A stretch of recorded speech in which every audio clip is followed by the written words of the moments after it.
It's okay not to be okay. Dalam cerita animasi, di mana terlihat ada seorang gadis yang kesepian tidak mempunyai teman. Gadis itu selalu dibayangi oleh monster sehingga teman-temannya ketakutan. Hingga suatu hari ia pergi memancing dan kailnya membawa seorang lelaki ke hadapannya. Kemudian lelaki itu mengikuti kemanapun gadis itu pergi. Suatu hari gadis itu menunjukkan dirinya yang sebenarnya, bahwa wujudnya seperti monster. Lelaki itu ketakutan dan pergi meninggalkannya. Seperti takdir yang dikatakan penyihir bahwa dirinya hidup selamanya sebagai monster. Cerita dimulai di sebuah pabrik. Pria bernama Kang Tai sedang menjemput kakaknya bernama Mun Sang yang telah melakukan kesalahan. Mun Sang Tai memiliki kesehatan mental yang tak normal. Sehingga bos perusahaan marah dan meminta Kang Tai membawa kakaknya ke rumah sakit jiwa. Ia sangat takut jika Kang Tai akan memarahinya. Dugaan Mun Sang salah, ternyata Kang Tai tidak marah dan mengajaknya makan bersama. Di tempat lain, wanita itu bernama Kong Mun Yong. Dia adalah seorang penulis sastra anak-anak yang populer. Selain angkuh, dia juga terkenal dengan kesombongannya. Waduh. Ia memiliki paras cantik dan banyak penggemar di sekelilingnya. Saat ia sedang makan di resto, seorang anak datang untuk meminta tanda tangannya. Mun Yong mengatakan bahwa dirinya akan menjadi penyihir cantik. Karena ceritanya, bocah itu langsung menangis dan lari. Haduh, ayah baik. Seorang pria bernama Lee Sang-in datang untuk menjemputnya ke suatu acara. Walau Mun Yong keberatan, tapi dia mau juga pergi dengannya sambil ngembat pisau steak yang dipegangnya. Di rumah sakit jiwa, Kang Tai bekerja di bangsal psikiatris. Ia menangani pasien sakit jiwa yang sedang kambuh dan membuat semua orang panik. Wanita stres itu bernama Jisuk karena ditinggal suaminya selingkuh. Walah, piye toh? Dengan sabar, Kang Tai mencoba membujuk dan membuatnya tenang. Di mobil, manajer Lee Sang-in mendapat telepon dari rumah sakit jiwa. Mun Yong mendengar panggilan telepon itu dan memintanya agar menjawab panggilan dengan mode pengeras suara. Rumah sakit mengabarkan bahwa pasien bernama Ko Dae-wan yang merupakan ayah Mun Yong harus dioperasi. Namun Mun Yong menolak dan tidak ingin lagi memperdulikannya. Menurut Buja, pasien Dae-wan adalah penghuni lama di rumah sakit tersebut. Namun tak pernah ada keluarganya yang menjenguk. Duh, kasihan. Mun Sang sedang di rumah sendiri, ia menggambar sambil bergumam dengan acara televisi tayangan kartun. Kang Tai menelponnya guna memberitahukan bahwa Mun Yong akan mendongeng di bangsal anak. Tak buang waktu, si Mun Sang yang penggemarnya langsung mengambil tasnya dan bergegas pergi. Namun ia menjelaskan hanya anak-anak yang boleh datang ke sana. Sementara Mun Sang bukan anak-anak lagi. Ia menenangkan kakaknya dan berjanji akan memintakan tanda tangan Mun Yong untuknya. Kang Tai menghampiri Mun Yong yang sedang merokok di taman rumah sakit. Dia menegurnya karena tempat itu tak boleh merokok. Tiba-tiba Mun Yong bertanya apakah Kang Tai percaya dengan takdir sambil membuang rokoknya di gelas kopi yang dibawanya. Mun Yong mulai mendongeng di bangsal anak. Dia mendongeng tentang penyihir. Sementara seorang pasien bernama Seng Seol kambuh dan berlari mencari anaknya bernama Go-eun. Kang Tai yang mendapati kabar segera mengambil suntikan dan mencarinya. Seng Seol berlari masuk ke ruangan tempat Mun Yong sedang mendongeng. Pihak rumah sakit memutuskan untuk menghentikan acara mendongeng dan seluruh penonton diminta bubar. Tak terima acaranya dihentikan begitu saja, Mun Yong ngoceh-ngoceh pada panitia. Tiba-tiba Seng Seol menarik paksa Go-eun pergi dari ruangan. Dia membawanya ke ruangan ganti baju. Mengetahui jika semua ini ulah Seng Seol, Mun Yong jadi marah dan menampol dengan tasnya. Tak sadar jika pisau stik yang berada di dalam tasnya meloncat keluar. Seng Seo balik menyerangnya hingga mencekik lehernya. Untunglah Kang Tae datang dan menghentikannya. Tiba-tiba Moon Yong menghampiri Seng Seo dan menusukkan pisaunya. Namun dengan sigap Kang Tae menangkis pisau itu dengan tangannya hingga bercucuran darah. Kejadian ini membuat Seng Seo ketakutan dan kabur hingga petugas menangkapnya. Awalnya Kang Tae mengambil sapu tangan untuk membalut pisaunya. Namun sapu tangan itu direbut Moon Yong dan dibalutkan di tangan Kang Tae. Lee Sang-in ketakutan mendengar keributan yang baru saja terjadi. Karena keributan itu membuat Kang Tae dipanggil atasan dan diberhentikan dari pekerjaannya. Duh, kasihan. Karena atasan memerlukan kambing hitam sebagai bentuk pertanggungjawaban atas keributan yang terjadi. Waduh, kok bisa? Dengan sedih, kemudian dia pulang dan berpamitan kepada teman-temannya.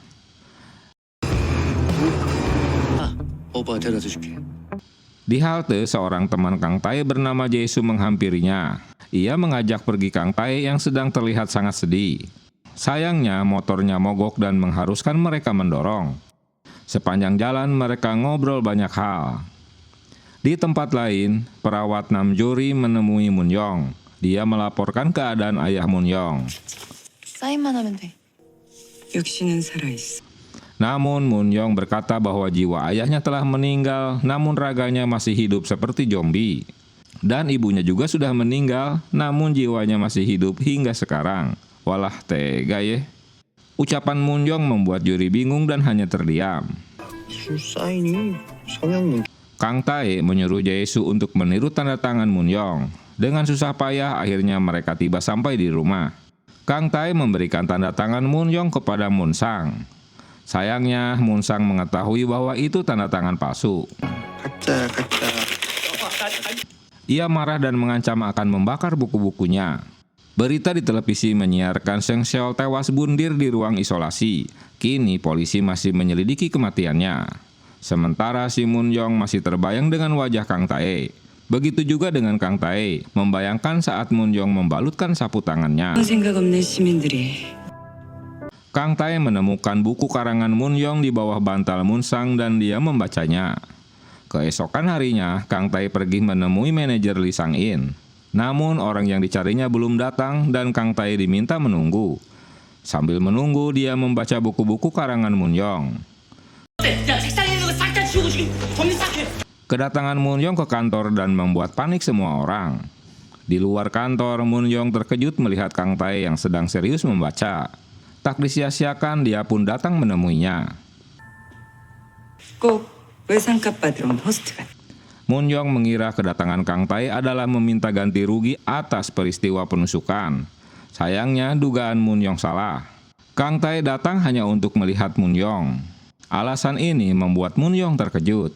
Menurutnya, Kang Tae seperti pernah melihat seseorang sebelumnya dan dia sangat menyukai wanita tersebut.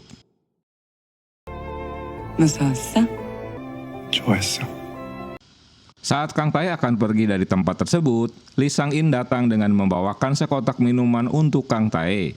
Namun Kang Tae seperti menolak dan terburu-buru ingin pergi.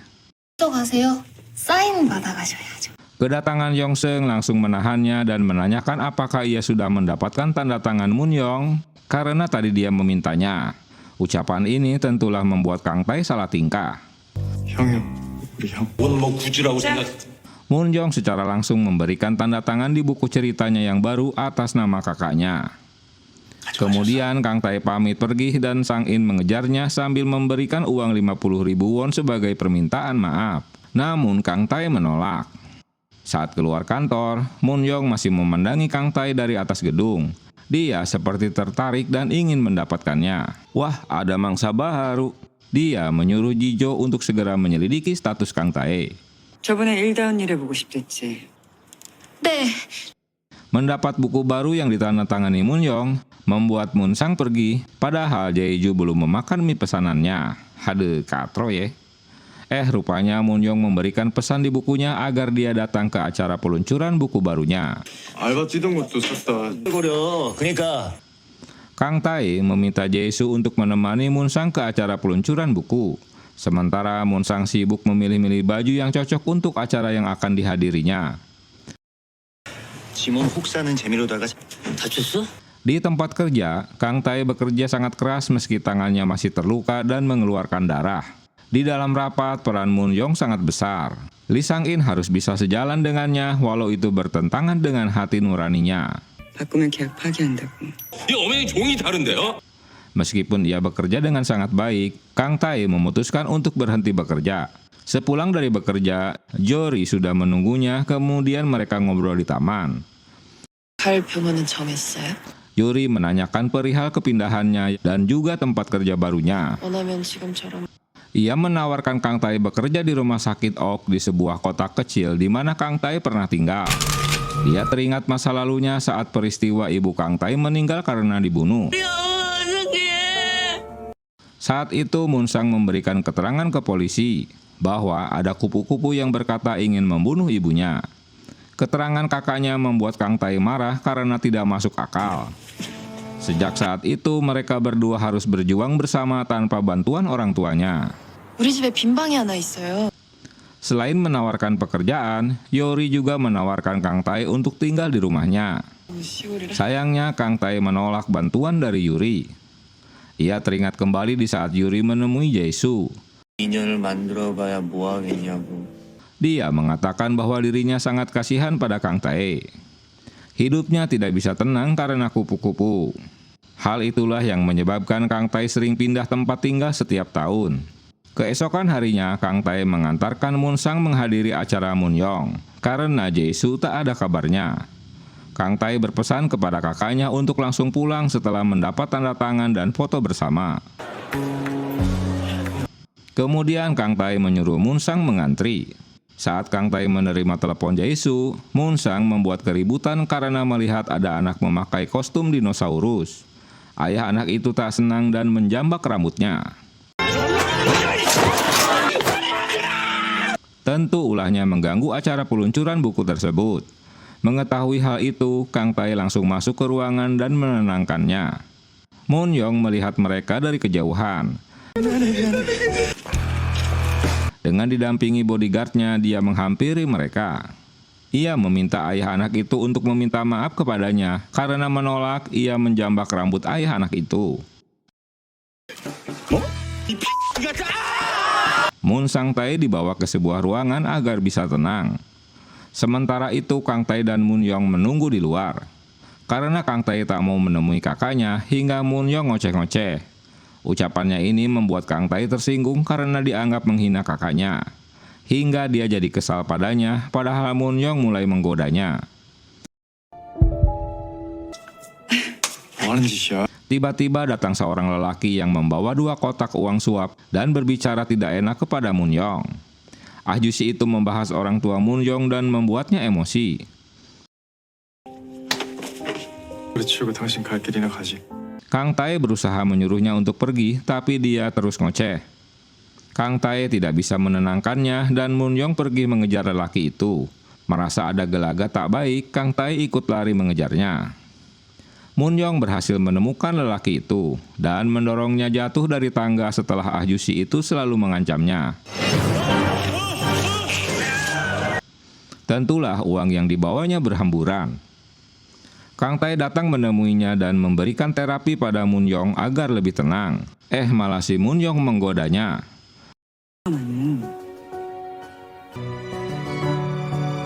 Kang Tae kembali menemui kakaknya. Kali ini Moon Young mengejarnya dan memintanya untuk menjadi pelindung dirinya agar emosinya tak meledak-ledak.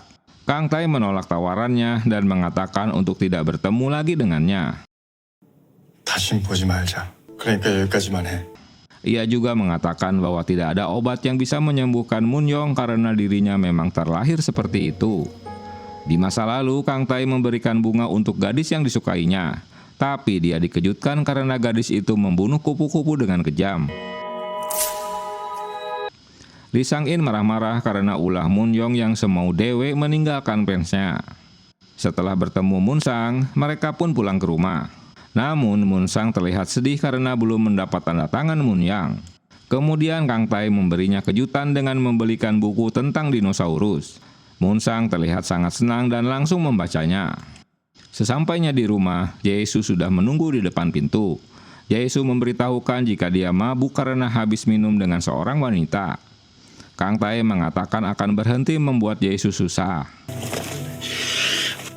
같이 살던데. 성진 씨. Di dalam rumah, Munsang sedang membereskan barang-barangnya.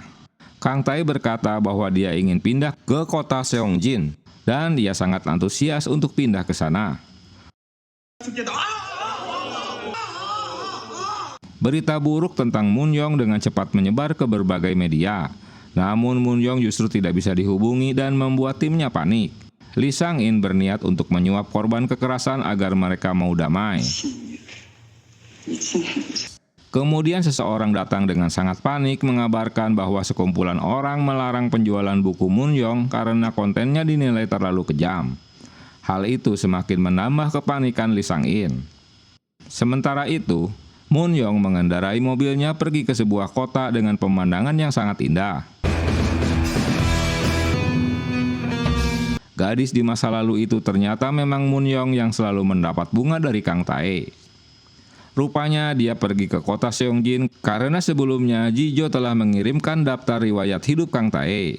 Di rumah sakit jiwa Ok, Kang Tae terlihat sudah memakai seragam perawat dan bekerja bersama Yuri. Munyong sampai di sana ketika hujan deras. Dengan sepatu merah dan payung hitam, ia masuk ke dalam rumah sakit untuk menemui Kang Tae. 경건한 장소에서도 Kang Tae memandang lampu rumah sakit yang tak stabil di tengah hujan deras.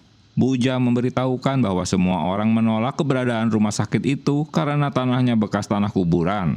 Untunglah Kang Tae tak terganggu dengan cerita itu. 그들을 다시 Kang Tae terkejut dengan kemunculan Munyong.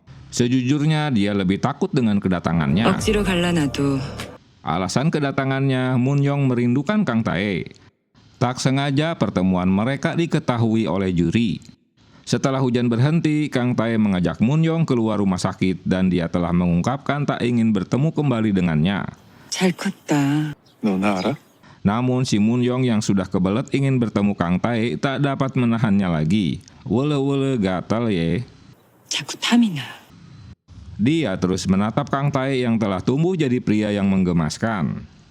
Buja memanggil Munyong karena direktur rumah sakit bernama Oh Ji-wang ingin menemuinya. 호텔 여기 갖다 놔봐 되나? Direktur memberitahukan tentang sakit ayahnya yang mengalami gangguan mental dan kanker otaknya. Mungkin tak akan mengenali lagi putrinya. Tapi si Munyong EGP sajalah dengan sakit ayahnya. Kang Tae berada di kamar untuk mengurus ayah Munyong. Direktur Oh memberitahukan ada program terapi untuk para pasiennya. Dia meminta Munyong membantu mereka memberikan keahliannya membaca dan menulis untuk pasien. 버스가 골고루 다 있는데 1시간씩 일주일에 2타임. Dia dapat datang 2 minggu sekali ke rumah sakit. Direktur Oh tak tahu jika kedatangan Munyong ke rumah sakit hanya untuk menemui Kang Tae, bukan menemui ayahnya. Tawaran pekerjaannya ditolak. Munyong merobek brosur program rumah sakit tersebut. Saat Kang Tae sedang berada di ruang ganti, dia pikir yang datang temannya. Tapi rupanya Munyong yang langsung ingin meraba tubuhnya. Tentulah kehadirannya membuatnya salah tingkah. Dia mengusir Munyong dari ruangan, tapi malah juri yang pas berada di depan pintu melihatnya, di mana Kang Tae tak memakai baju. Ternyata juri telah saling mengenal dengan Munyong. Dia heran bagaimana bisa Munyong mengenal Kang Tae. Munyong menceritakan jika mereka telah mengenalnya sejak Kang Tae bocah. Dalam perjalanan pulang, Kang Tae terus dikuntit Munyong yang mengajak naik mobilnya. Karena ditolak ajakannya, sehingga Munyong membunyikan terus klaksonnya hingga pembicaraan di teleponnya tak terdengar. Munyong menyusuri jalanan hutan yang gelap. Dia terkejut melihat ada seorang wanita yang duduk di bangku belakang mobilnya. Saat menoleh, ternyata tak ada siapapun. Ih, seyem. Dia juga dikejutkan dengan adanya rusa di tengah jalan. Duh, apes ya. Di tempat lain, Kang Tai bertemu Juri di supermarket. Mereka pulang bareng karena Kang Tai memang ngekos di rumah Juri.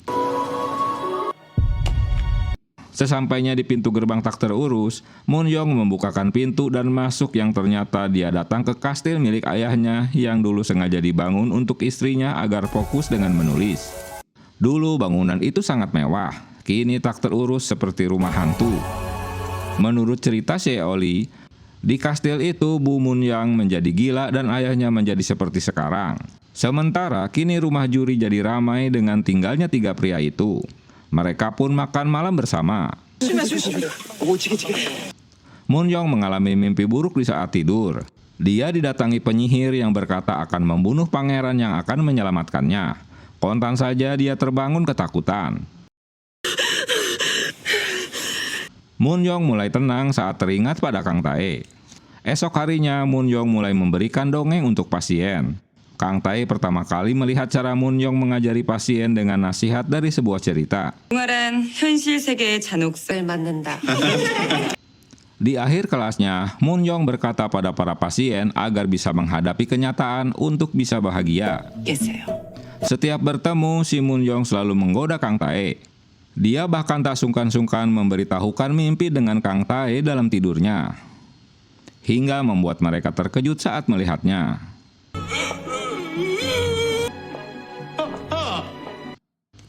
Ayahnya pun bahkan ketakutan saat melihat putrinya melintas di depannya. Moon Sang mendapat terapi dari Direktur Oh. Setelah melihat hasil karya Moon Sang, ia ditawari menggambar di dinding rumah sakit dan akan dibayar sebagai bentuk terapi. Moon Sang mau karena dia sedang mengumpulkan uang untuk membeli mobil van karena sedih selalu pindah-pindah rumah dengan kakaknya. 돈으로 뭐 하게? 차 사게, 차. 워크스로 뱅거.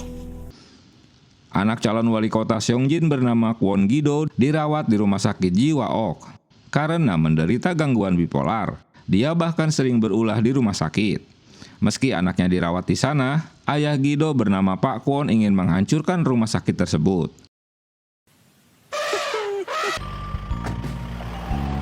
Beberapa hari dirawat, Gido kabur dengan bantuan Moon Young. Terjadilah kejar-kejaran mobil antara Moon Young yang membawa Gido dan Kang Tai. 내려. 너 내리래. Rupanya Moon Young membawa Gido ke acara kampanye ayahnya di pasar tradisional.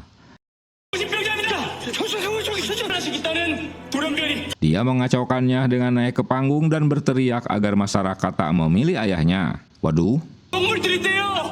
빈다고 가두고. Selain itu, dia mengungkapkan keburukan ulah ayahnya dalam keluarga. Kang Tai yang menyaksikan semua itu hanya terdiam.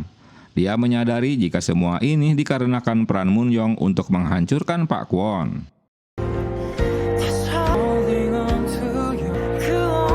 Kegaduhan yang disebabkan Gido tersebar di media, yang menyebabkan orang-orang menuntut Pak Kwon untuk mundur dari pencalonan wali kota.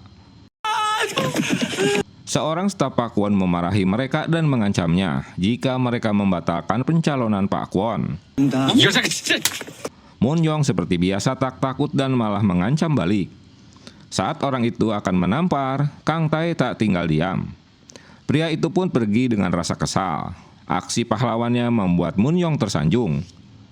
강태 씨, 저 기도 씨가 찾아요. Juri menemui mereka dengan perasaan cemburu. Gido tersenyum pada Kang Tai karena hari ini semua keinginannya terwujud. Ulah Gido membuat ibunya kecewa, dia pun menampolnya. 엄마, 나 이제 좀 괜찮. Kali ini Gido yang ngoceh-ngoceh karena ibunya tak pernah memperhatikannya. Dia hanya sibuk mengurusi saudara-saudaranya. 내 뱃속에서.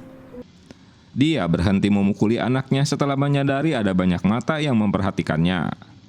Peristiwa itu mengingatkan Kang Tai pada ibunya, di mana dia selalu disalahkan, dan ibunya lebih memperdulikan kakaknya.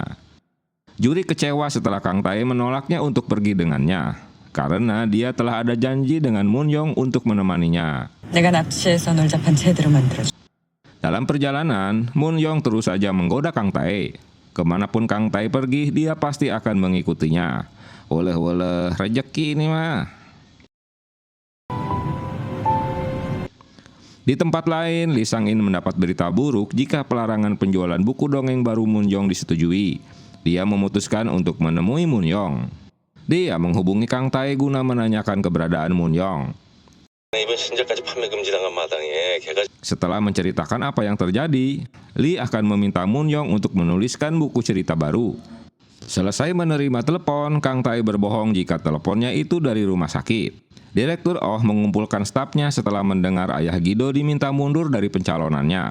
Hal ini pasti akan berdampak pada rumah sakit. 하지만 납치는 아니지. Sejak awal Pak Kwon memang ingin menghancurkan rumah sakit ini.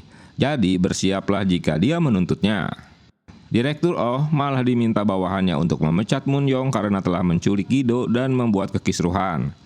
Tapi Direktur Oh menolak karena Gido dengan sukarela masuk ke dalam mobilnya. 산책은 왜 안 시켜? 약속.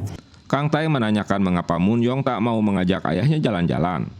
Menurutnya ayahnya mengalami demensia. Dia sudah tak memiliki ruh lagi. Walah.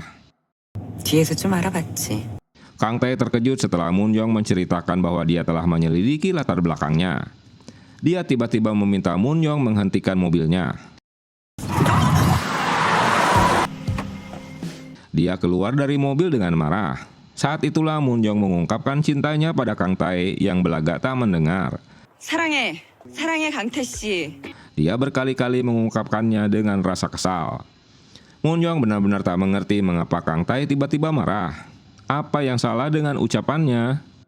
Kang Tae tak datang ke rumah sakit. Dia menjemput kakaknya yang sedang kesal karena di kelas yang membosankan. Moon Sang berkata bahwa dia akan menggambar dinding rumah sakit itu. Kang Tae tersenyum dan mengajak kakaknya untuk membeli peralatan yang dibutuhkannya. Setibanya di rumah, Moon Yong menemukan Lee Sang-in telah menunggunya hingga tertidur. Melihat rumahnya yang kusam, Lee mengajak Moon Yong kembali ke Seoul. Dengan kondisi rumah seperti ini, bagaimana dia bisa mendapatkan ide dan menulis buku dongeng barunya? Lee Sang-in melihat Juri yang sedang makan pizza di kedai milik Jae-soo. Dia terpesona melihat Juri. 네, 됐어요. Juri yang lagi bete tak ingin ditemani siapapun. Dia menolak ajakan Jae-soo dan Lee Sang-in yang akan menemaninya makan. Di tempat lain, Moon Sang malah tertarik dengan mainan dinosaurus. Bukannya peralatan melukis. 사랑한다니까? Sementara Kang Tae terus teringat dengan pengakuan cintanya Moon Yong. 이번엔 내 친걸로 합시다. 손님이 Direktur Oh sedang bermain damdas dengan pasien rumah sakit jiwa. Ayah baik. Hari itu Pak Kwon dan pengawalnya mendatangi rumah sakit. Buja berusaha menahannya tapi tak berhasil. Dia memberitahukan Direktur Oh tentang kedatangan Pak Kwon. 유세장에 끌건 그 미친년 내 앞에 무릎 꿇어. Ternyata kedatangannya untuk mencari Moon Yong dan Kang Tae, orang yang dianggapnya telah merusak reputasinya. 완전 됐어요. Cha-yong memberitahukan Kang Tae kalau dia dalam masalah besar. Pak Kwon menanyakan pada Kang Tae di mana Moon Yong. Dia menjelaskan bahwa Gido sendiri yang datang ke acara kampanyenya. Namun Pak Kwon menuduh bahwa kabur anaknya memang sengaja dilakukan pihak rumah sakit. Karena dalam kampanyenya dia berjanji akan menutup rumah sakit jiwa tersebut. 끼고 아무 데서나 오줌 질도 다니게 하려고 처박아둔 걸. Rencana Direktur Oh untuk memulangkan Gido ditolak Pak Kwon. Karena dia tetap akan mengurung anaknya. 감당하러 밖으로 내보내. Kang Tae jadi emosi setelah Pak Kwon menghina anaknya sendiri dan menganggapnya anak tak berguna. Merasa dibantah, Pak Kwon menampar Kang Tae sambil ngoceh-ngoceh merendahkannya. 질 말았어야지. 이 새끼가. Tiba di rumah sakit, Moon Sang memfoto semua pemandangan yang akan dilukisnya. Buja tak terima dengan ulah Pak Kwon yang telah berbuat seenaknya di rumah sakit. Dia akan menuntut dan memerasnya dengan rekaman video saat menampol Kang Tae. Moon Sang sedang mengamati tembok yang akan dilukisnya. Kedatangan Moon Yong melihat Moon Sang sedang memandangi tembok jadi terheran. Apa yang sedang dilakukannya? Mendengar suara idolanya membuat Moon Sang senang karena Moon Yong tersenyum padanya. Juri memanggil Moon Sang yang berada di lobi, tapi senyumnya hilang setelah mengetahui Moon Sang sedang selfie dengan Moon Yong. Kang Tae tak suka jika kakaknya berduaan dengan Moon Yong. Dia jadi memarahinya. Moon Yong melihat pipi Kang Tae memerah karena tamparan tadi. Dia memaksanya agar Kang Tae memberitahukan siapa orang yang telah melakukannya. Tapi perhatian ini malah membuat Kang Tae jadi marah pada Moon Yong. Dia hanya terdiam dan sedih mendengar ocehannya. 아무것도 모르면서 나에 대해 다 안다고. Kedatangan Moon Young untuk mengajak ayahnya jalan-jalan. Entah apa yang membuat dirinya berubah pikiran. 혹시 모르니까 처음 몇 번은 내가 동행할게. Yuri membawa Pak Daihan ke taman di mana Moon Young sudah menunggunya. Sementara Cha-yong dan Buja memperhatikannya dari kejauhan. Tiba-tiba Pak Daihan mencekik anaknya dan meneriaki jika putrinya monster. Waduh, kenapa ini? Tentulah membuat para perawat berhamburan untuk menolongnya. Moon Young tergeletak di tanah, dia meninggalkan rumah sakit dengan berjalan kaki. Saat membereskan barang-barang milik kakaknya, Kang Tae menemukan buku dongeng terbaru yang dilarang beredar. Dia pun membacanya. Rupanya cerita dongeng itu membuatnya menangis karena teringat dengan kisah ibunya yang lebih mencintai Moon sang kakaknya. Di tempat lain, Kang Tae terkejut mendengar kabar dari Jae-soo jika Pak Daihan mencekik anaknya. Ayahnya pasti membenci anaknya. 본 사람이 한둘이 아니더만. 아니. Dia bergegas mencari Moon Young yang masih berjalan di bawah hujan sambil menenteng sepatunya. Setelah menemukannya, Kang Tae melepaskan jaketnya dan Moon Young pun jatuh ke pelukannya deh.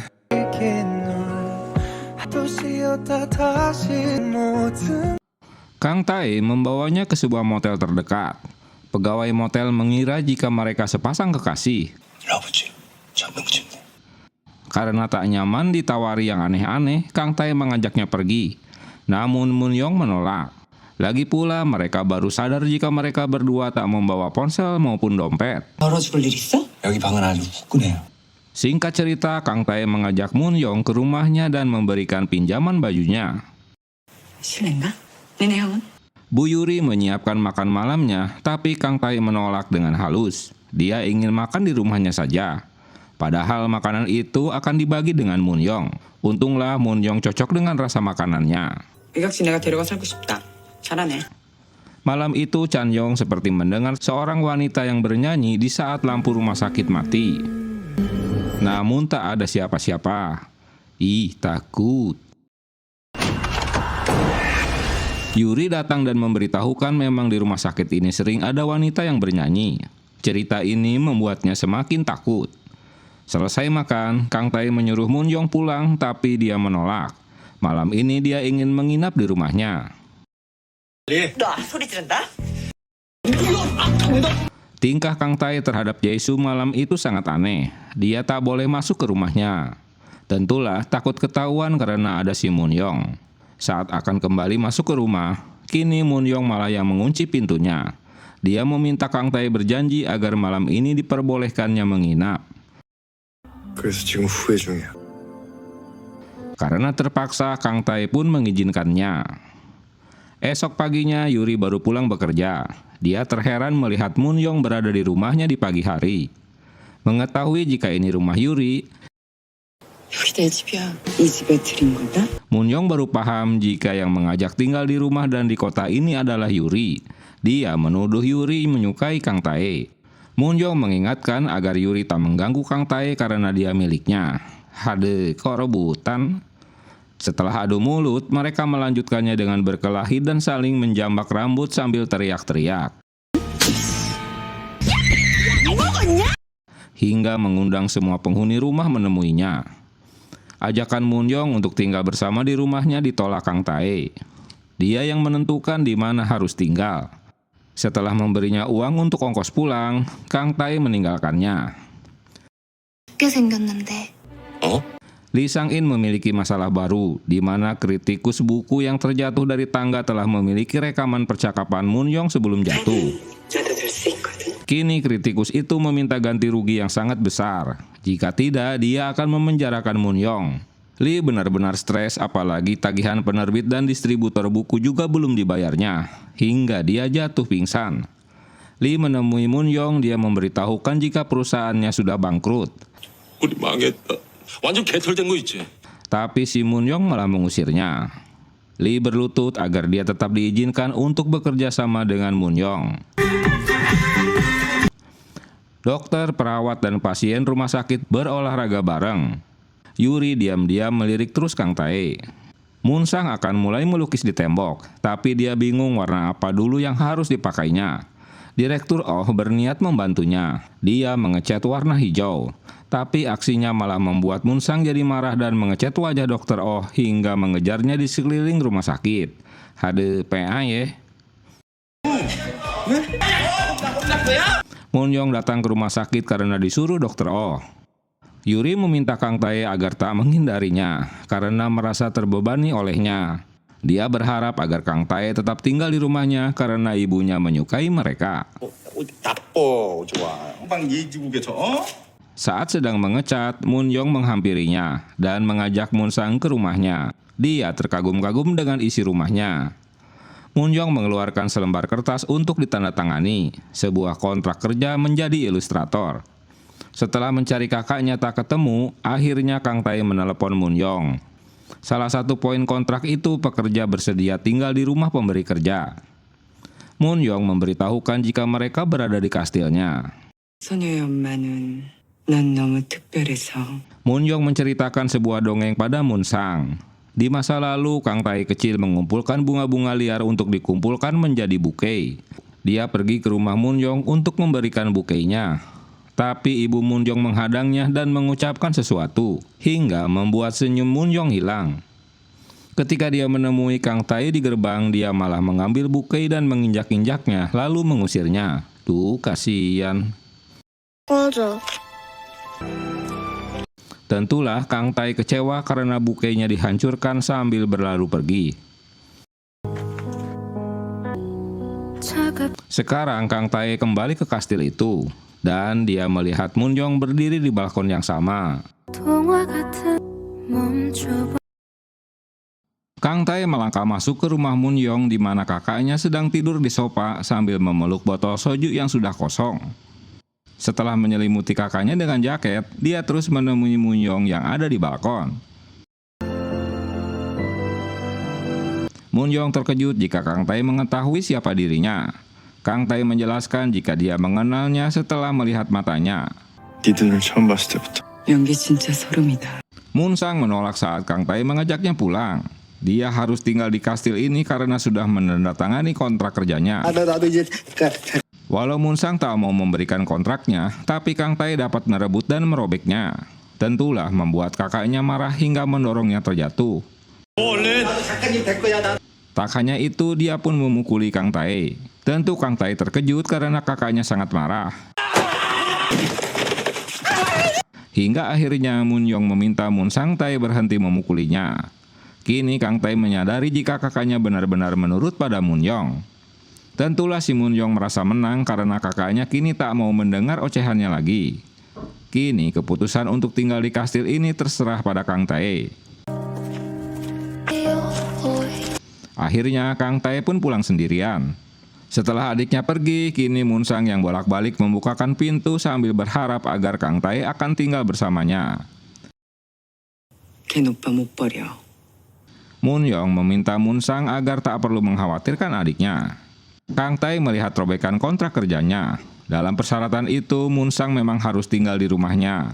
Dan Moon Young berjanji akan membelikan Moon Sang mobil van. Setelah mengetahui isi kontrak itu, malah membuat Kang Tae jadi menangis. Saat mengantarkan makanan, Bu Yuri terkejut melihat wajah Kang Tae terluka. Kang Tae menjelaskan jika dia baru berkelahi dengan kakaknya. Namun Bu Yuri tahu jika Kang Tae lah yang dipukuli. Mendengar kakaknya mendapat pekerjaan sebagai ilustrator, Bu Yuri sangat senang mendengar dan mendukungnya.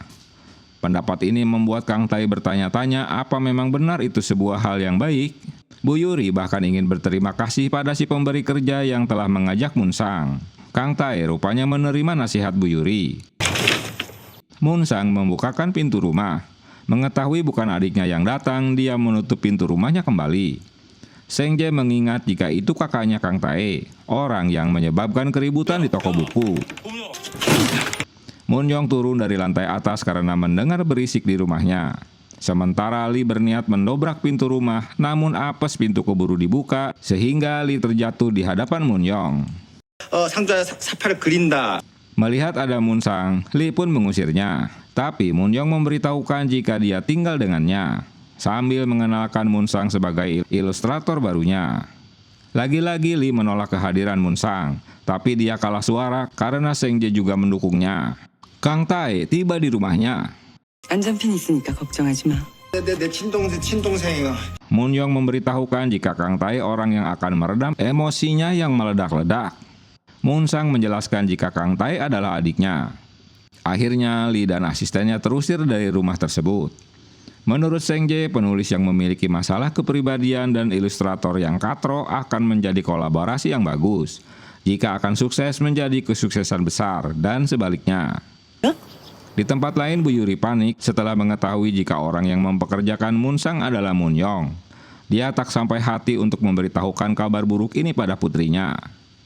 몇 가지 조건이 있어. 주말에는 우리 집으로 돌아갈 거야.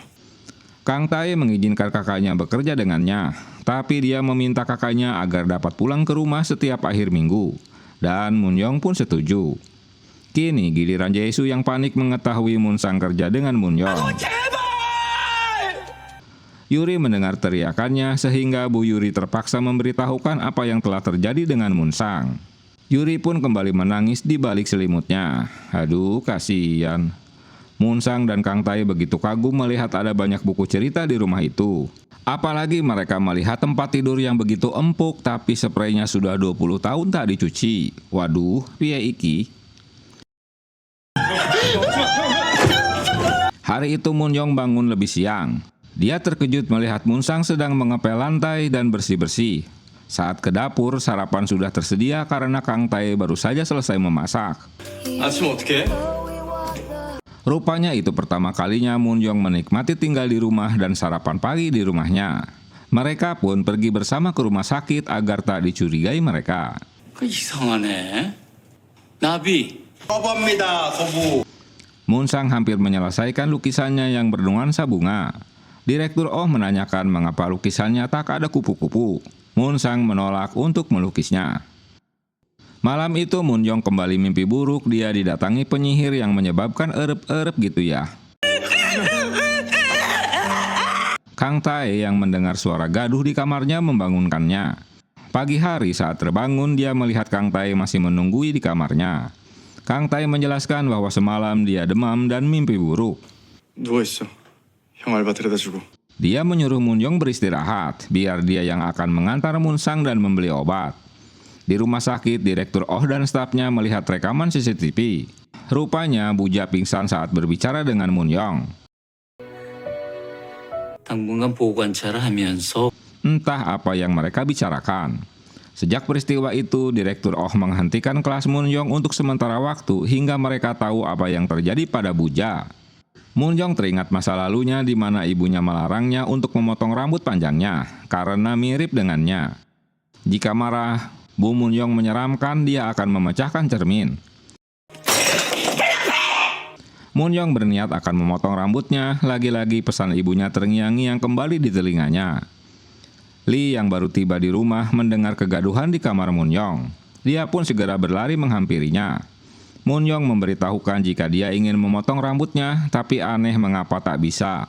Lee memaksa Moon-young agar segera kembali ke Seoul, karena takut halusinasinya akan timbul kembali. Lagi pula dia tak boleh berhubungan dengan Kang Tae. Ulahnya ini membuat si Moon-young marah. Saat mereka tarik-tarikan, Kang Tae tiba di rumah. Moon-young mendorongnya di saat Lee akan menjelaskannya. Untung Kang Tae dapat menyelamatkannya. Niat Lee untuk membawa Moon-young ke Seoul ditolak Moon-young. Bahkan dia menyuruh Kang Tae mengusir Lee. 빨리 쫓아내. 야, 니 먼저 썼으니까 상관없겠지? Kang Tae menemui Direktur Oh. Dia menanyakan pada Kang Tae apa Moon-young memiliki pacar. Kang Tae menjawabnya tidak. Pak Oh menceritakan jika ibu Moon-young dulu seorang penulis. Setelah menyelesaikan buku terakhirnya, dia tiba-tiba menghilang. Lalu dia didaftarkan sebagai orang yang sudah meninggal. Tapi mungkinkah jika dia masih hidup? Kayaknya tidak, karena tak mungkin dia akan membiarkan penggemarnya menunggu begitu lama. Karena tulisan bukunya belum sampai ending. Kang Tae membaca pengumuman jika kelas Moon-young telah dihentikan. Menurut Buja, para pasiennya sedih kelasnya dihentikan. Mereka merasa kelas Moon-young berbeda dan menarik. Hari itu Moon-young baru tahu jika kelasnya telah dihentikan. Dia mencari Pak Oh. Buja menegur bawahannya karena tak memberitahukan Moon-young sebelumnya. 저 환자들 동의하라고 광고하니? 수업 없은 거 모르고 왔나 봐요. Dia malah baru membaca di papan pengumuman. Di rumah, Moon-young akhirnya dapat memotong rambutnya. Kini dia terbebas dari ikatan ibunya. Kang Tae membantu merapikan potongan rambutnya, dan kini Moon-young pangling melihat wajahnya sendiri. 머리가 아, Kang Tae membantu merapikan potongan rambutnya karena selama ini kakaknya juga dipotong rambut olehnya. Esok harinya Kang Tae tertegun melihat penampilan baru Moon-young. Penampilan barunya dinilai berbeda antara Kang Tae dan Moon-sang. Kakaknya lebih menyukai Moon-young berambut panjang. Pak Lee menyuruh asistennya untuk 머리 잘라버렸어. menyelidiki latar belakang Yuri. Seung Jae melaporkan bahwa Yuri masih jomblo. Dia bertemu Kang Tae setahun lalu karena sama-sama bekerja di rumah sakit. Ayahnya telah meninggal dan ibunya kini menjadi tukang masak di rumah sakit jiwa. 아수이구만 아수. 근데 그 간호사님 좋아하세요? Lalu Lee membandingkan siapa yang lebih baik, dirinya apa Kang Tae. Ya tentulah si Seung Jae menilai bahwa Kang Tae lebih ganteng darinya. Setelah melihat rekaman CCTV, Dr. Oh menemui Kang Tae. Dia memintanya agar Kang Tae mengawasi pasien Bu Okran. Kang Tae setuju asalkan kelas Moon-young dilanjutkan. Dr. Oh pun setuju. Saat akan pulang, Kang Tae mencabut pengumuman ditundanya kelas Moon-young. Saat mereka minum kopi, Moon-young memperhatikan pria yang sedang menulis.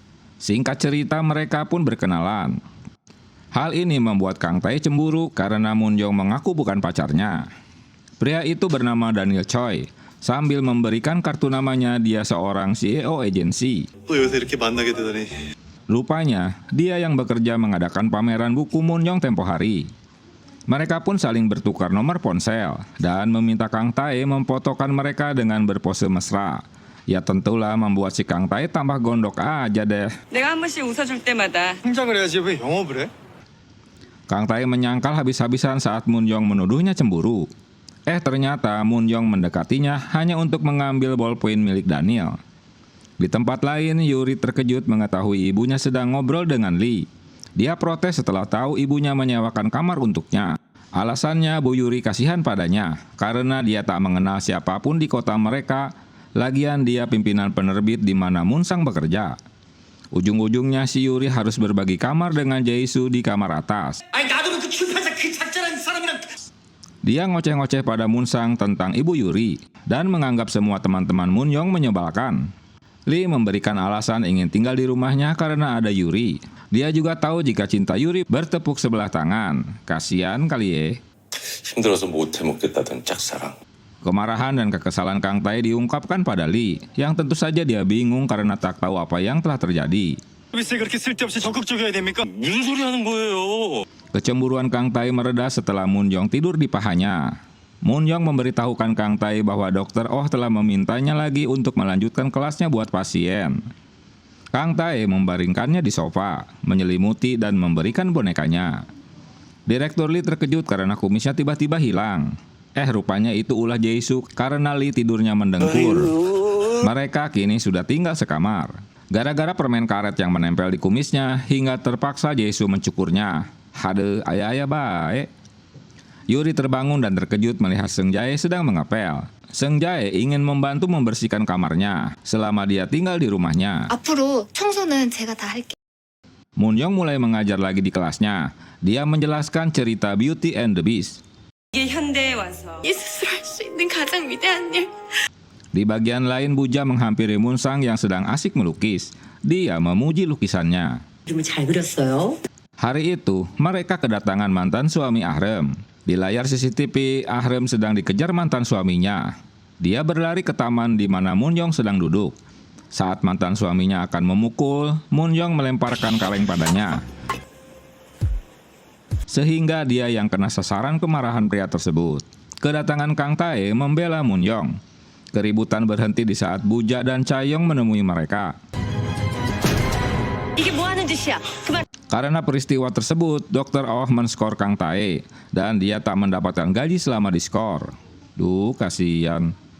Saat Kang Tae berjalan pulang, dia masih mendapati Moon-young yang masih duduk di taman. Moon Young menyambut uluran tangan Kang Tae.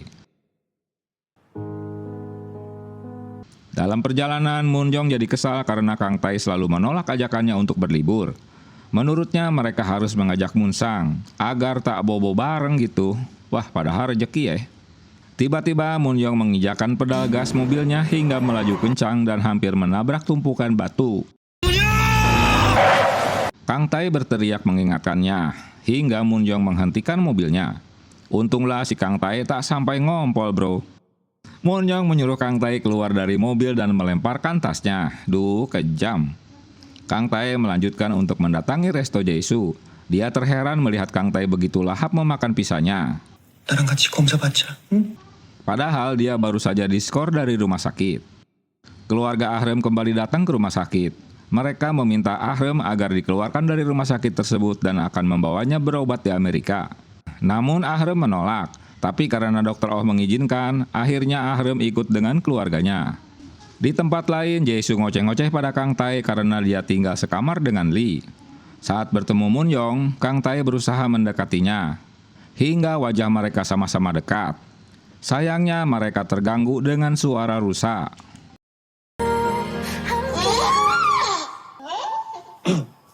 Ya tentu membuat keromantisan mereka terhenti. Duh, apes. Mereka malam itu tak bisa tidur. Seung Jae menyarankan Yuri agar memiliki pacar yang lebih tua dan dewasa seperti Pak Lee. 문강태 씨 쪽이 훨씬 더 기울죠. Mereka tak menyadari jika Pak Lee mendengarkan ocehan mereka. Dan Pak Lee senang telah didukung oleh bawahannya. Begitu juga dengan Kang Tae dan Moon Young yang sulit tidur malam itu gara-gara rusa yang mengganggu mereka. 어디 서커스 나가? Hari itu mereka akan pergi berlibur. Moon Young mengenakan pakaian seksi dan membuat Kang Tae melongo dah. Kang Tae mengajak Moon Young pergi ke gunung dan melewati jembatan gantung yang panjang. Tapi Moon Young menolak karena takut. Kang Tae tertawa mendengar Moon Young takut. Biasanya dia nyelonong aja bray. Karena terpaksa akhirnya Moon Young melangkahkan kakinya di jembatan goyang. Di tempat lain, rupanya mereka sama-sama masih mencintai. Ahrem dan mantan suaminya menginap di motel dan bertemu dengan mereka. 그니까 숙박비만 좀 꺼주세요. Mantan suami Ahrem meminjam uang pada Kang Tae karena kehabisan untuk membayar taksi. Kang Tae menyuruh mereka untuk segera kembali ke rumah sakit. Tapi Moon Young mendukung niat mereka untuk menginap karena besok Ahrem akan pergi ke Amerika. 꼭 돌아가야 된다고 했지 내가. Biarkan mereka berduaan dulu deh. Kang Tae juga menolak untuk menginap di motel itu. Namun si Moon Young dapat membujuknya. Di masa lalu Yuri satu sekolah dengan Moon Young. Yuri selalu dibully teman-temannya, hingga dia berteman dengan Moon Young. Teman-temannya tak berani lagi membulinya. Akibatnya mereka jadi ketakutan untuk bermain dengan Yuri. 심심하지 않아서 좋았고. Mereka selalu menghindar. Hal itu yang menyebabkan Yuri jadi marah pada Moon Young. Dia pikir mereka telah ditakut-takutinya. Di dalam kamar, Kang Tae ketakutan di saat Moon Young memaksanya untuk bermesraan. Wah, katro ya. Hingga terpaksa Kang Tae memeluknya agar Moon Young segera tidur. Esok harinya, Kang Tae kembali memberikan bunga liar untuk Moon Young. Dia memintanya agar tak menginjaknya lagi sambil menciumnya. Di rumah sakit, Moon Sang menanyakan Kang Tae mengapa dia tak menerima teleponnya. Kang Tae beralasan jika baterai ponselnya habis tanpa menjelaskan kemana mereka pergi. 형이 좋지. 가짜. Alasan itu membuat Moon Sang jadi marah. 진짜야. 거짓말하지 말했어. Karena merasa dibohongi hingga dia menyiramkan air yang dibawanya dan berteriak-teriak histeris hingga semua penghuni rumah sakit memperhatikannya. 빠뜨렸지. 혼자 도망갔지. Apalagi Moon Sang meneriaki bahwa Kang Tae sejak kecil ingin membunuhnya. Entah cerita itu benar apa tidak. Ulahnya ini membuat Moon Young menyadari mengapa Kang Tae selalu memprotek kakaknya. Dr. Oh memberikan obat penenang dan merawatnya di kamar isolasi. Untuk sementara Kang Tae jangan menemuinya dulu. Moon Young mengikuti Kang Tae saat meninggalkan rumah sakit. karena terus berjalan dan teriakannya tak digubris hingga Moon Young melemparkan sepatunya. 이제 난 따라오지 마. 난 형이랑 있어야 돼. Kang Tae tak ingin diikutinya, dia menyuruhnya pulang. Dia hanya ingin dekat dengan kakaknya. 넌 잘못한 거 없어. Moon Young menjelaskan bahwa itu bukan salah Kang Tae. Di masa lalu, Moon Sang nyemplung ke sungai beku karena dia menginjak es yang sudah retak di saat musim dingin. Tapi Kang Tae tak berani menolongnya. Orang-orang jadi membicarakan keburukan Kang Tae dan menganggapnya kejam. 웃음이 싹 돌아니까. 한 놈은 죽일 사. Jung Tae yang mendengarnya kesal hingga dia menyemprotkan apar pada mereka. Yuri menemui Moon Sang yang bersembunyi di balik selimut. Dia menolak saat Moon Sang diperbolehkan pulang. 집에 안 가. Dia ingin tetap di rumah sakit. Sementara Kang Tae hanya mondar-mandir di depan pintu kamar isolasi tak berani menemui kakaknya. Yuri memberitahukan pada Chan Yong, seseorang yang menderita autis akan menutup dirinya. Kang Tae sedang menunggu Moon Sang yang membukakan pintu kamarnya lebih dulu. 저 죽었나? Kang Tae menjelaskan pada Dr. Oh, dikiranya Moon Sang telah melupakan masa lalu tersebut karena mereka tak pernah membicarakannya. 다 잊어버린 줄 알았어요. 출근해 당장. Dr. Oh kembali menyuruh Kang Tae untuk bekerja lagi dan mencabut skorsingnya. Moon Young mengingatkan Kang Tae dengan peristiwa kemarin. Dia berpendapat sudah waktunya Kang Tae mulai melepaskan kakaknya dan tak terus merawatnya. 처럼 억지로 붙들려 사는 거 절대 거짓말 못해. Tapi sarannya ditolak, dia tak mungkin untuk melepaskan kakaknya. Dia meminta Moon Young agar menjauh darinya. Moon Young mulai menangis saat Kang Tae meninggalkannya. Kini Moon Young kembali sepi di rumahnya. Dia duduk di kamar mereka. Moon Sang terkejut saat mengetahui ada dinosaurus yang dibawa Bu Ja sebagai hadiahnya. Lalu Moon Sang membacakan buku dinosaurus sambil menjelaskannya. 육식공룡 그리고 Yuri mendatangi rumah Moon Young. Dia memberikan makanan yang ditemukan di teras rumahnya. Kang Tae menemui kakaknya dan berusaha menenangkannya. Dia memohon agar kakaknya tak marah lagi padanya. Akhirnya Moon Sang luluh juga hatinya dan memaafkan sambil memeluknya. Setelah Yuri mabuk, dia ngoceh-ngoceh tak karuan.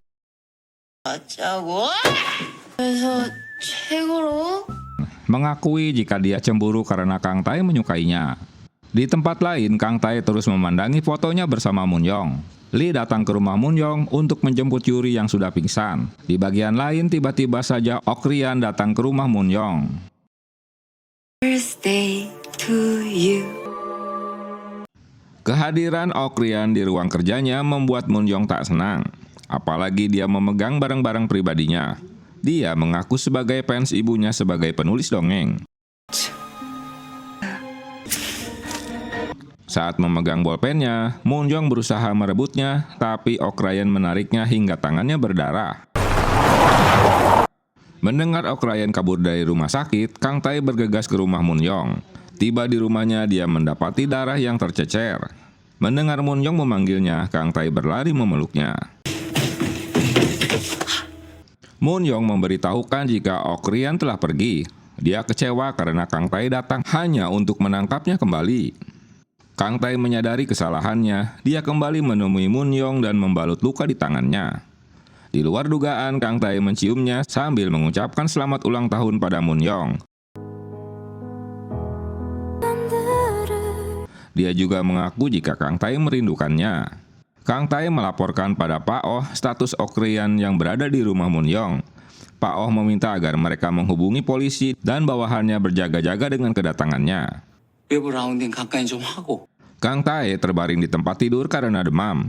Kini Moon Young yang mengurus sakitnya. Setelahnya, Moon Young membaringkan kepalanya di dada Kang Tae. Duh, so sweet. Di bagian lain, Yuri mulai membantu Pak Lee dengan memberikan amplop untuk mencuci mobilnya. Kini Pak Lee merasakan beginilah jika orang lain diberi uang olehnya. Dia mengajak Yuri makan bersama dengan uang yang didapatnya. 뿌린 대로 거두리라. 훔쳐줄게. Yuri memberitahukan jika Ok Rian tertangkap rekaman CCTV sedang menuju Gunung Oji. Moon Young tersenyum mengingat ciuman semalam. Dia harus berbuat sesuatu untuk Moon Sang. Dia pun memborong pizza di resto Jesu agar dapat berbicara dengan Munsang yang bekerja paruh waktu di restonya. 다시 집에 들어와. 대박이지? Pak Oh melihat lukisan yang dibuat Munsang. Kini dia memahami jika Munsang memiliki trauma dengan kupu-kupu. 왜 갑자기 나한테 그 얘기를 털어놓은 거야? 소문이 짜해. Dengan berbagai cara Munjong merayu Munsang, tapi ocehannya tak didengar. 그래, 그냥 동생이지. Pokoknya dia tak dapat memiliki Kang Tae. Munjong memberitahukan sikap kakaknya pada Kang Tae. Karena Munsang tak menyetujui, berarti hubungan mereka tak bisa tinggal bersama. 너한테 뺏기고 혼자가 될까봐. 그럼 어떡해? Kang Tae menyarankan Munjong agar bersabar dan merubah strateginya agar seolah-olah dia bergabung dengan mereka, bukan untuk merebut dari kakaknya. Dia harus meyakinkannya. Munjong terkejut jika Kang Tae mengirim Seung Jae untuk menemani di rumahnya yang tinggal sendirian. Dia meminta izin Pak Lee agar Seung Jae menerimanya. 문광태 씨 가요. Kang Tae meminta izin Pak Lee agar Seung Jae menemaninya. Seung Jae tak cocok tinggal di rumah Munjong, dia selalu bermimpi buruk. Dia meminta kembali pindah ke rumah Yuri. Akhirnya mereka berdua kembali tinggal di rumah Munjong. Esok harinya Kang Tae terkejut jika Munjong yang membuat sarapan. Roti bakar yang dibuatnya pada gosong. Aduh, pea. Mereka berdua mulai melanjutkan cerita barunya. Munsang membuat alur ceritanya. Karena dicuekan mereka, Kang Tae pun pergi. 드라이브 갈래? 묻고 따지지 좀. Pak Lee memberikan vitamin untuk Ibu Yuri. Dia pamit akan menjenguk orang tuanya yang sakit di Seoul. Mereka membeli roti yang dihanguskan Munjong. Dia yang baru pertama kalinya berbelanja begitu banyak membeli makanan. Kini Yuri diam-diam menunggu telepon dari Pak Lee. Setibanya di rumah, Kang Tae membereskan barang belanjaan. Saat itulah Munjong menggodanya dan memeluknya. Kedatangan Munsang ke rumah membuat Kang Tae panik. 오빠! Tapi Munjong malah meneriakinya jika mereka sedang berada di dapur. Dia tak mau melepaskan pelukannya, kecuali Kang Tae datang ke kamarnya. Waduh! Munsang membongkar barang-barang yang dibawanya. Dia memberitahukan adiknya bahwa kupu-kupu itu tak jahat. Munjong berpose menggoda di atas tempat tidurnya di saat Kang Tae masuk. Dia tak mau duduk di dekatnya. Dengan trik memberi minuman, membuat Munjong teler dah. Namun dia dapat memeluknya. Kang Tae memindahkannya ke tempat tidur dan menciumnya. Kang Tae memeriksa setiap kamar dan menemukan foto keluarga Munjong, namun wajah ibunya tak terlihat dengan jelas. Hanya bajunya mengenakan bros kupu-kupu. Munjong mengajak Kang Tae dan Munsang berfoto bersama di studio. Namun dia menolak. Karena Munjong memaksanya hingga Kang Tae meneriakinya. 예약했다니까. 이게 진짜 가족이 되는 거라고. Munjong kesal mengapa tiba-tiba Kang Tae marah padanya dan terlihat begitu kesal. Di tempat lain, Pak Oh mendekati Kang Tae yang sedang berdiri. Dia terkejut mendengar Kang Tae memberitahukan bahwa ibunya dibunuh oleh ibu Munjong. Waduh! Sebenarnya Kang Tae berharap agar dia tak tahu apa-apa tentang kejadian masa lalu. Saat kembali ke rumah, Kang Tae mendapati Munjong sudah tertidur. 진짜 너무 싫었거든. Dia teringat cerita Munjong bahwa dulu dia sangat membenci rumahnya karena ayahnya menjadi gila di rumah ini. 피가 막 났어. Dan ibunya dipukul ayahnya hingga berdarah. Batalnya foto keluarga membuat Munsang kecewa karena dia telah mengenakan jas. 가서 우리 책에 쓸 사진이라도 찍자. Akhirnya Munjong mengajaknya foto berdua untuk buku yang akan diterbitkannya. Saat akan dipoto, tiba-tiba Kang Tae datang dengan mengenakan jas.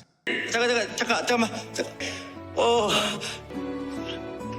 Pak Lee akhirnya kembali. Rupanya ponselnya selama ini dimatikan atas saran Seung Jae. Mereka berhasil membuat Yuri kalang kabut. Tapi rupanya Yuri pintar menyimpan rindunya di hadapan Lee. Kang Tae memasuki kamar ayah Munjong yang sedang ditemani Ibu Ja.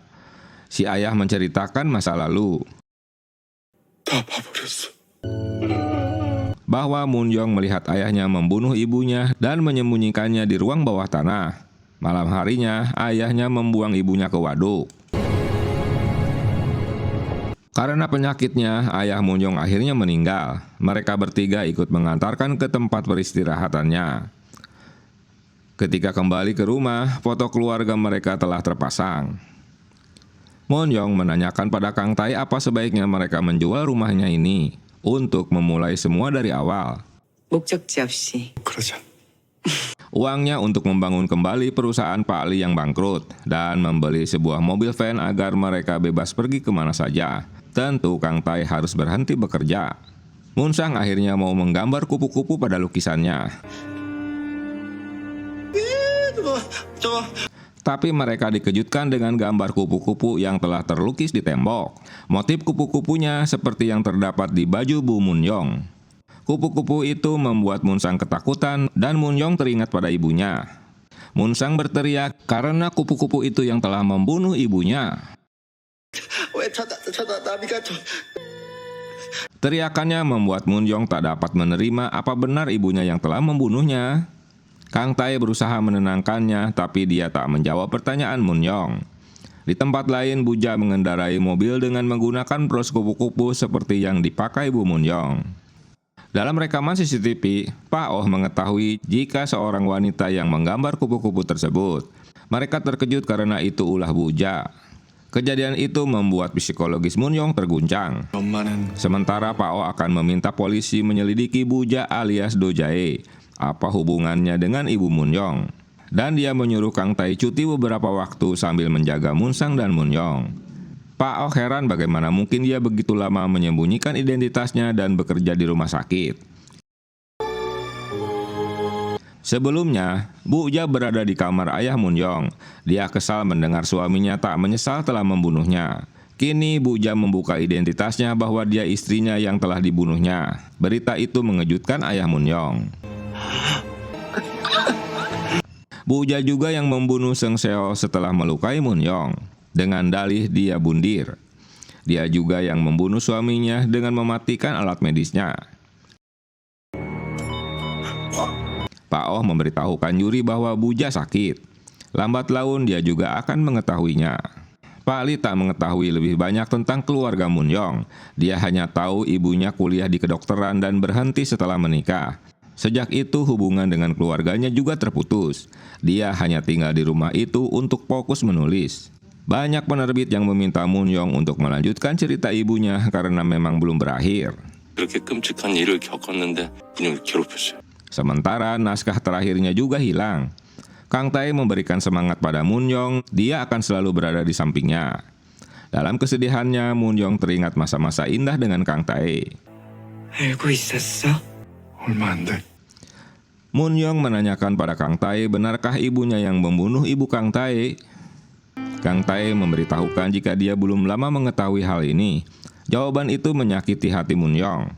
Kang Tai menyemangatinya jika dia berbeda dengan ibunya, dan Kang Tai akan selalu di sampingnya. Peristiwa ini membuat Munyong pilu dan sedih. Bu Yuri menemui Dr. Oh atas saran anaknya. Dr. Oh sangat kecewa atas pengkhianatan orang kepercayaannya. 이번 타입은 그렇게 될 모양인데 Di tempat lain, mereka berdua sama-sama saling mengingat masa-masa indahnya. Esok paginya, Kang Tai memberitahukan Munyong bahwa Buja kepala perawat yang menggambar kupu-kupu itu dan dia adalah ibunya. Dia telah merubah wajahnya. Dia mengelabui mereka agar dapat mendekati ayahnya. Oh, pantesin. Hal ini membuat Munyong tak percaya mengapa dia tak mengenalinya. Sambil meledak-ledak emosinya karena kesal, untunglah Kang Tai dapat menenangkannya.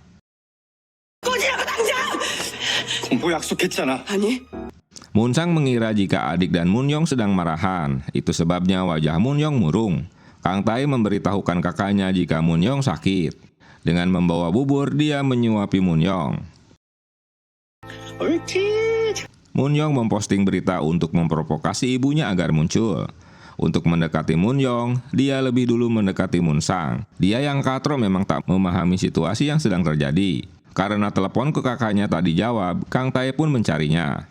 Ulah Munyong memposting itu ditegur oleh Pak Li karena akan membahayakannya. Setibanya di rumah Yuri, dia tak menemukan kakaknya. Munyong marah saat Li menghalanginya untuk menemui ibunya. Dengan nekat dia menghentikan mobilnya. Dia harus segera menolong Kang Tai yang akan bertemu ibunya. Bu Munyong sengaja membuat Munsang pingsan. Beberapa saat kemudian Buja menelponnya jika dia sedang bersama Munsang. Kang Tai menemui Buja di mana Munsang sudah pingsan. Alasannya, dia telah membuat kakaknya pingsan karena mereka telah merusak putrinya. 나한테 왜? 너 때문에 변질이 됐어. Dia kini jadi anak yang membangkang sejak berteman dengannya. 할머니에게 여러 번 손을 대서 그랬지. Buja terus memancing emosi Kang Tae untuk membunuhnya agar akhir cerita bukunya bagus. 나를 죽이면 넌 복수를 하게 되는 거고. Hingga akhirnya dia terprovokasi dan mencekiknya. 절대 약해지지 마. Namun karena Kang Tae ragu, akhirnya Buja menikamnya. Kedatangan Moon-young langsung emosi dan berusaha menikam ibunya. Lagi-lagi Kang Tae menghalanginya, sehingga tangan dia lagi yang tertusuk. Kang Tae mengingatkan agar Moon-young tak membunuhnya seperti janjinya jika kupu-kupu itu muncul kembali. Karena lukanya, Kang Tae pun pingsan. Kesempatan itulah ibunya akan membunuh Moon-young, tapi untung Moon-sang yang telah sadar memukul Buja. Dr. Oh membawa polisi untuk menangkapnya. Dengan alasan tak dapat melupakan perbuatan ibunya pada Kang Tae, terpaksa Moon-young menyuruh mereka pergi dari rumahnya. 내일 오빠랑 여기서 나가줘. 어른이 된다며. Kang Tae menjelaskan kejadian ini akan membuat mereka jadi dewasa. Namun Moon-young tak ingin mendengar alasan apapun, dia menyuruh mereka pergi dari rumahnya besok.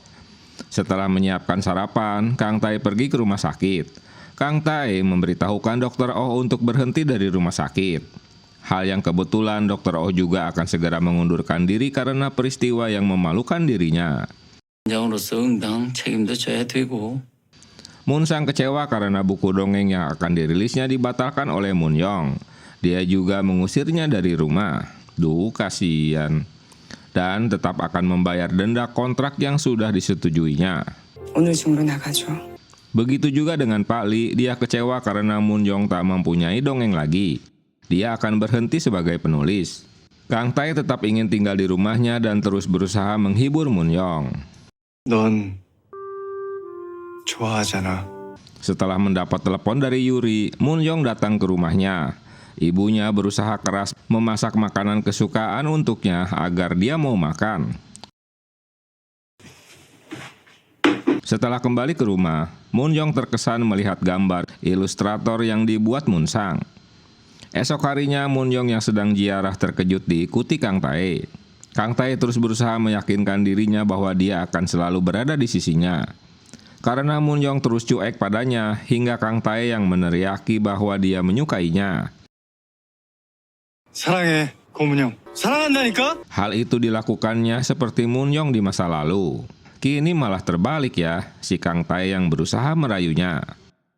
Saat mereka hampir berciuman, lagi-lagi suara rusa mengganggu mereka. 닥쳐 이 고라니 새끼야!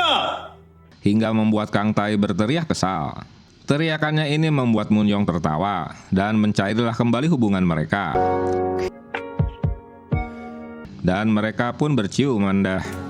Sementara itu, di apartemen, Moon-sang memberitahukan Jae-soo bahwa dia ingin berhenti bekerja di resto pisahnya. Berita ini sempat membuat Jae-soo kesal. Keesokan paginya, pakaian mereka berserakan di lantai. Mereka saling berpelukan.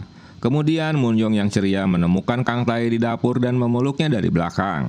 Namun Moon-young tidak begitu ceria ketika Kang Tae mengungkapkan bahwa dia berhenti dari pekerjaannya dan berpikir untuk kuliah.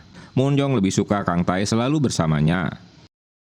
그냥 아무것도 하지 말고 내가 Sore itu, Moon-young bertemu dengan Lee dan mengejutkannya dengan naskah milik ibunya yang telah lama hilang ditemukan. Tentulah membuatnya bingung. Moon-young ingin Lee memilih antara menerbitkan novel terakhir ibunya atau menerbitkan dongeng miliknya. 걔들이 어떻게 늘 가족이야? Di lapas, Moon-young menjenguk ibunya. Bahkan ibunya masih tak menyesal dengan perbuatannya. Ibunya melakukan segalanya agar Moon-young bisa menjadi wanita yang kuat. Moon-young berpesan sebelum pergi bahwa ia akan menghapus ibunya dari ingatannya. Ucapan ini membuat ibunya berteriak. Moon-young melanjutkan ke rumah sakit untuk melihat Moon-sang mengerjakan lukisannya. 나비만 그리면 돼. Moon-sang menghapus kupu-kupu yang dilukis Buja dan dia akan membuatnya sendiri. 부인이야. 그래 부인이지. Kang Tae diusir saat dekat-dekat dengan mereka yang sedang fokus mengerjakan buku dongengnya.